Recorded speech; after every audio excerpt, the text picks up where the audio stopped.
Assalamualaikum warahmatullahi wabarakatuh.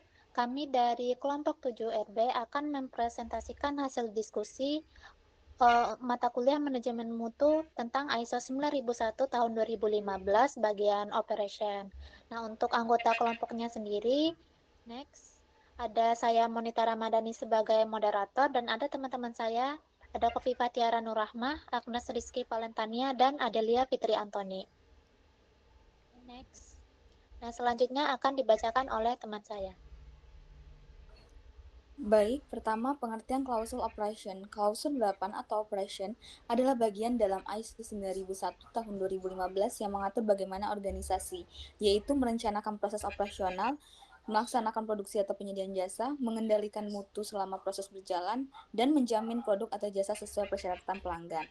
Selain itu, tujuan dari klausul operation yaitu untuk memastikan bahwa produk atau jasa memenuhi spesifikasi, risiko operasional terkendali, pelanggan menerima produk sesuai harapan, dan ketidaksesuaian dapat dicegah dan dikendalikan.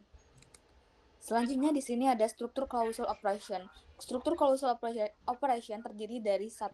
Perencanaan dan pengendalian operasional, 2. Persyaratan produk dan jasa, 3. Desain dan pengembangan, 4. Pengendalian pihak eksternal atau supplier, 5. Produksi dan penyediaan jasa, 6. Pelepasan produk dan jasa, dan yang ketujuh, pengendalian ketidaksesuaian. Baik, selanjutnya yang pertama itu ada perencanaan dan pengendalian operasional. Jadi klausul ini mengatur bagaimana organisasi merencanakan dan mengendalikan proses produksi atau jasa agar hasilnya itu sesuai standar. Jadi, organisasi itu harus menentukan spesifikasi produk, kemudian menentukan metode kerja, menetapkan standar penerimaan, mengendalikan perubahan, serta mengontrol proses outsourcingnya. Kemudian yang kedua ada persyaratan produk dan jasa. Jadi klausul ini mengatur bagaimana organisasi merencanakan dan mengendalikan proses produksi atau jasa agar hasilnya itu sesuai standar. Yang harus organisasi lakukan itu yang pertama ada memahami kebutuhan pelanggan, yang kedua meninjau kontrak sebelum disetujui, yang ketiga mengomunikasikan perubahan, dan yang keempat menangani keluhan pelanggan. Next. Yang ketiga ada desain dan pengembangan. Jadi klausul ini berlaku jika organisasi itu merancang produk sendiri. Yang pertama, organisasi harus ada tahap desain, yang kedua ada verifikasi dan validasi, yang ketiga ada perubahan desain dikendalikan, yang keempat risiko kegagalan dipertimbangkan. Contohnya itu di industri makanan, farmasi, maupun manufaktur.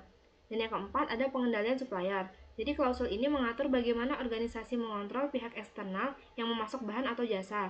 Jadi organisasi sendiri harus mengevaluasi supplier, menentukan kriteria pemilihan, mengontrol bahan baku dari luar, serta mendokumentasikan evaluasi supplier.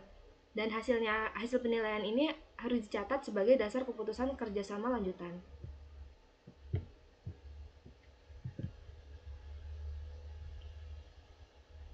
Nah, untuk bagian yang kelima yaitu produksi dan penyediaan jasa.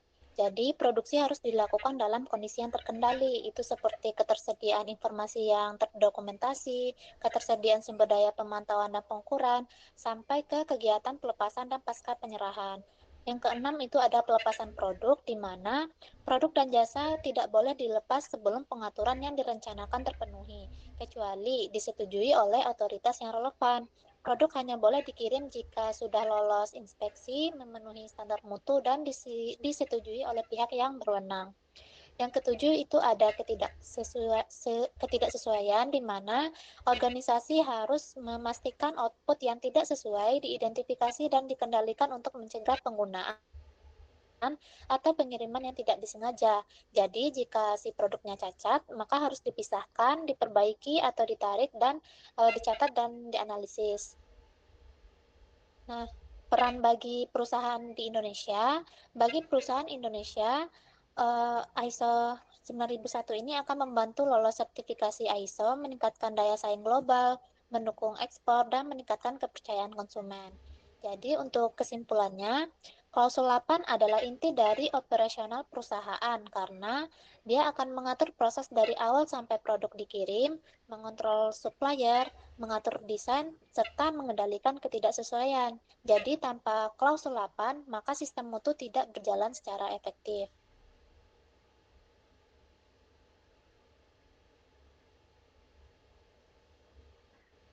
Baik, selanjutnya di sini ada contoh kasus yaitu penarikan saus sambal pada ABC di Singapura. Contohnya itu produk saus sambal ditarik dari peredaran di Singapura oleh Singapore Food Agency karena ditemukan kandungan alergen yang tidak dicantumkan secara jelas pada label kemasan. Analisis klausul 8 ISO 9001-2015-nya itu terdapat beberapa bagian. Pada 8.2, persyaratan regulasi negara tujuan belum terpenuhi. 8.5, pengendalian informasi produk belum optimal. 8.6, verifikasi sebelum pelepasan produk kurang. Dan 8.7, dilakukan recall sebagai pengendalian produk tidak sesuai.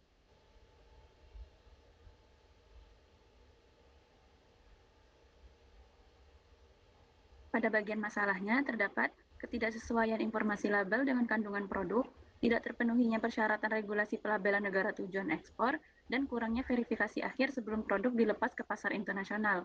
Terdapat dampaknya yaitu produk recall atau penarikan dari pasar, risiko kesehatan konsumen alergi, reputasi perusahaan terdampak, penurunan kepercayaan konsumen, dan kerugian biaya distribusi ulang.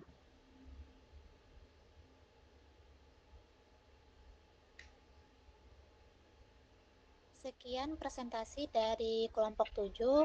Bila ada salah kata mohon dimaafkan. Assalamualaikum warahmatullahi wabarakatuh.